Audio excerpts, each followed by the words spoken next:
जय महाराष्ट्र विद्यार्थी मित्रांनो, सरकारी स्पर्धा या युट्यूब चॅनलवरती आपले स्वागत आहे. विद्यार्थी मित्रांनो, डेली करंट अफेअर्स या सिरीजमध्ये आज आपण बघणार आहोत 25 मे 2026 या दिवसातील महत्वाचे चालू घडामोडी प्रश्न. या सिरीजमध्ये आज आपण एकूण 12 प्रश्न बघणार आहोत. तर हे 12 प्रश्न तुम्हाला शेवटपर्यंत बघण्याचा प्रयत्न करायचा आहे. एक एक प्रश्न महत्वाचा असतो आपल्या परीक्षेसाठी. विद्यार्थी मित्रांनो, जर सरकारी स्पर्धा या युट्यूब चॅनल नवीन असाल तर युट्यूब चॅनलला सबस्क्राईब सुद्धा करून घेऊ शकता आणि व्हिडिओ आवडल्यास व्हिडिओला लाईक आणि मित्रांना शेअर सुद्धा करू शकतात. ठीक सकाळी 6 वाजता आपला हा क्लास असतो. चला तर सुरुवात करूया आज आपल्या महत्वपूर्ण प्रश्नांना. त्यापूर्वी काल विचारलेल्या प्रश्नाचं उत्तर काय होतं आपण एकदा बघणार आहोत. बघा, प्रश्न आहेत, तुंगारेश्वर वन्यजीव अभयारण्य हे कोणत्या राज्यात आहे? तर भरपूर विद्यार्थी मित्रांनो या प्रश्नाचं योग्य उत्तर दिलेलं आहे. ऑप्शन क्रमांक बी, महाराष्ट्र. तर तुंगारेश्वर अभयारण्य हे महाराष्ट्रामध्ये स्थित आहे. सुरुवात करूया आजच्या प्रश्नांना. प्रश्न क्रमांक पहिला आलेला आहे. प्रश्न क्रमांक पहिला, 52व्या हिंद केसरी कुस्ती स्पर्धेत पुरुष गटाचे विजेतेपद कोणी पटकावले? तर या प्रश्नाचं योग्य उत्तर आहे ऑप्शन क्रमांक सी, महेंद्र गायकवाड. तर महेंद्र गायकवाड यांनी 52व्या हिंद केसरी कुस्ती स्पर्धेत विजेतेपद पटकावलेले आहेत. तर ते कोणत्या जिल्ह्यातील आहे? तर सोलापूर जिल्ह्यातील सिरसी गावाचे सुपुत्र आहेत. महेंद्र गायकवाड यांनी साताऱ्यातील ऐतिहासिक छत्रपती शाहू स्टेडियमवर पार पडलेल्या 52व्या हिंद केसरी कुस्ती स्पर्धेत मानाची हिंद केसरी ही गदा पटकावली आहे. हे आहेत महेंद्र गायकवाड. एवढी माहिती या प्रश्नाबद्दल तुम्हाला लक्षात ठेवायची आहे. पुढील प्रश्न आहेत प्रश्न क्रमांक 2, देशातील पहिले मानव हत्ती संघर्ष संशोधन केंद्र कोठे स्थापन करण्यात आले? तर पलामू व्याघ्र प्रकल्प, झारखंड. ऑप्शन क्रमांक सी या प्रश्नाचा राईट आन्सर आहे. तर देशातील पहिले मानव हत्ती संघर्ष संशोधन केंद्र हे पलामू व्याघ्र प्रकल्प झारखंड या ठिकाणी स्थापन करण्यात आलेले आहे. तर त्यामागचे उद्दिष्ट काय आहेत? तर हत्तींच्या वर्तनाचा, स्थलांतराच्या मार्गाचा आणि संघर्षाच्या कारणाचा वैज्ञानिक व तांत्रिक पद्धतीने अभ्यास करणे हा त्यामागचा मुख्य उद्देश आहे. पुढील प्रश्न आहे प्रश्न क्रमांक 3, इराक देशाचे सर्वात तरुण पंतप्रधान कोण बनले आहेत?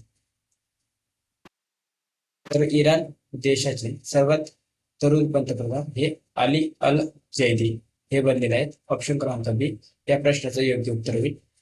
तर राजकीय पेच प्रसंग संपवण्यासाठी शिया आघाडीने त्यांना पंतप्रधानासाठी नामनिर्देशित केलेले आहेत आणि राष्ट्राध्यक्ष निझार आमेदी यांनी त्यांच्यावर सरकार स्थापनेची जबाबदारी सोपवली आहे. तर हे आहेत अली अल जैदी, इराणचे सर्वात तरुण पंतप्रधान बनलेले आहेत.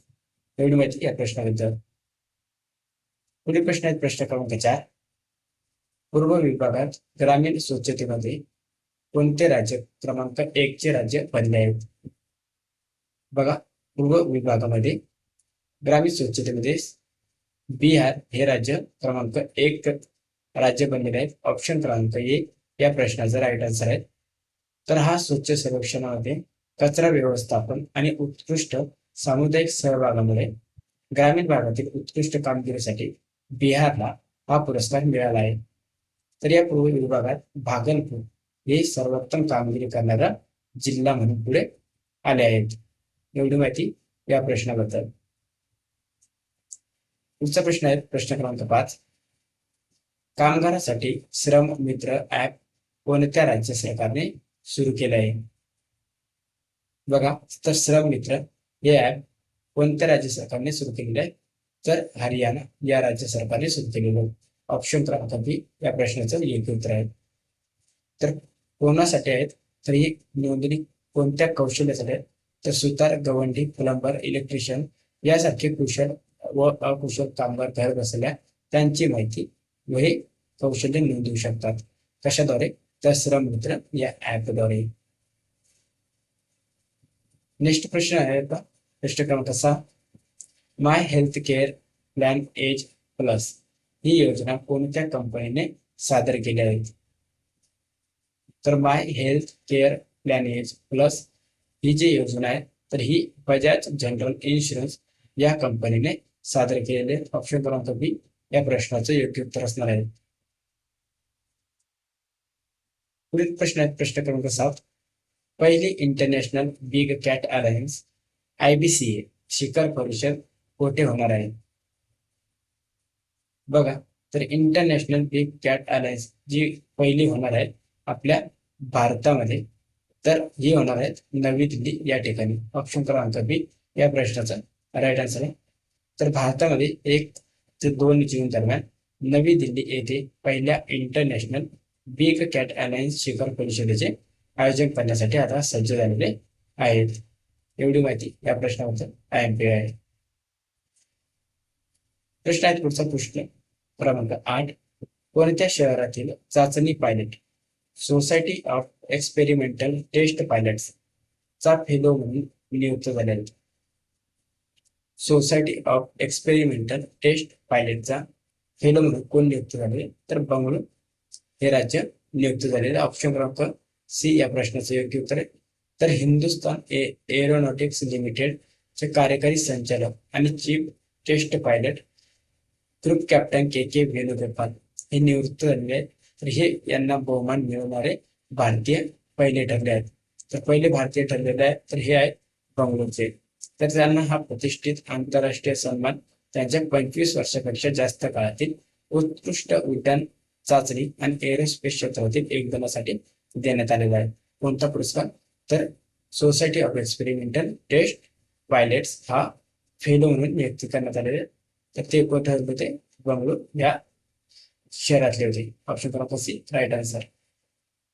पुढे प्रश्न आहे प्रश्न क्रमांक 9. भारतात दरवर्षी राष्ट्रकुल दिन कधी साजरा केला जातो? बघा, राष्ट्रकुल दिन नुकताच साजरा झालेले. ऑप्शन क्रमांक सी 24 मे. तर 24 मे रोजी राष्ट्रकुल दिन हा साजरा करण्यात येतो. तर हा दिवस मूळचा एम्पायर डे म्हणून ओळखला जातो. एकेकाळी ब्रिटिश साम्राज्याचा भाग असलेल्या देशामध्ये इंग्लंडच्या राणी व्हिक्टोरिया यांच्या वाढदिवसाच्या स्मरणार्थ हा दिवस पाळला जातो. कोणता? तर राष्ट्रकुल दिन. लक्षात असू द्या, दिनावरती आपल्याला प्रश्न विचारला जातो. पुढील प्रश्न आहे प्रश्न क्रमांक 10. रणजित कुमार दास यांची कोणत्या राज्याच्या विधानसभेच्या अध्यक्षपदी निवड झाली आहे? तर विधानसभेच्या अध्यक्षपदी निवड झाले आसाम या राज्याचे आहेत. कोण? रणजित कुमार दास या आहेत. रणजित कुमार दास यांची आसाम राज्याच्या विधानसभेच्या अध्यक्षपदी निवड झालेली आहे. त्यांचा कार्यकाळ काय? 21 मे 2026 रोजी त्यांची आसामच्या 16व्या विधानसभेच्या अध्यक्षपदी बिनविरोध निवड झालेली आहे. एवढी माहिती या प्रश्नाबद्दल महत्वाची. पुढचा प्रश्न आहे प्रश्न क्रमांक 11. कोणत्या भारतीय व्यक्तीला अन्न आणि कृषी संघटनाचे ॲग्रिकोल पदक प्रदान करण्यात आले आहेत? बघा, हा फोटो पाहून सुद्धा तुम्ही या प्रश्नाचं उत्तर देऊ शकता. तर ॲग्रिकोल पदक हे कोणाला मिळाले आहे? तर नरेंद्र मोदी यांना मिळाले. ऑप्शन क्रमांक ए या प्रश्नाचं योग्य उत्तर आहे. तर त्याचा उद्देश काय आहे त्यांना मिळण्याचा?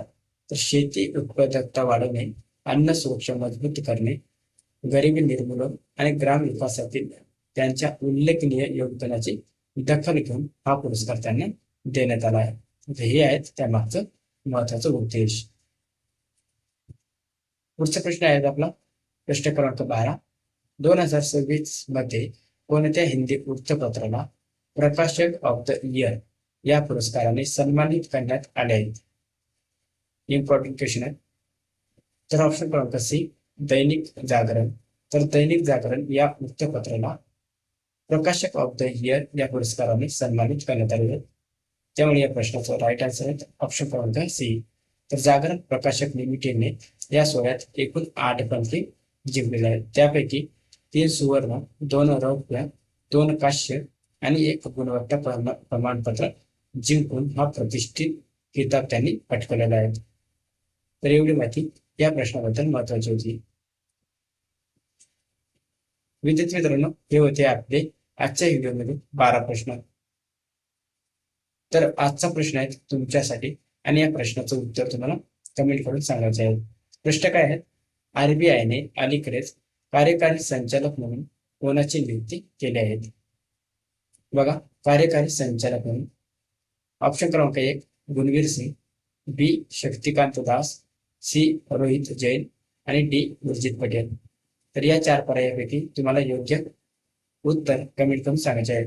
प्रश्नाचं उत्तर चुकले तर काही हरकत नाही, परंतु प्रश्नाचं उत्तर देण्याचा प्रयत्न करा आणि रेग्युलरपणे आपल्या व्हिडिओला किंवा या सेशनला अटेंड करत चला. रेग्युलर सकाळी 6 वाजता. विद्यार्थी मित्रांनो, जर तुम्हाला या प्रश्नाचे पीडीएफ किंवा अन्य इतर माहितीसाठी आपले सरकारी स्पर्धा या टेलिग्राम ग्रुपला जॉईन करायचे आहे. टेलिग्रामची लिंक आपण खाली डिस्क्रिप्शन मध्ये दिलेली आहे. चला तर भेटूया आपण आपल्या उद्याच्या व्हिडिओमध्ये. तोपर्यंत धन्यवाद.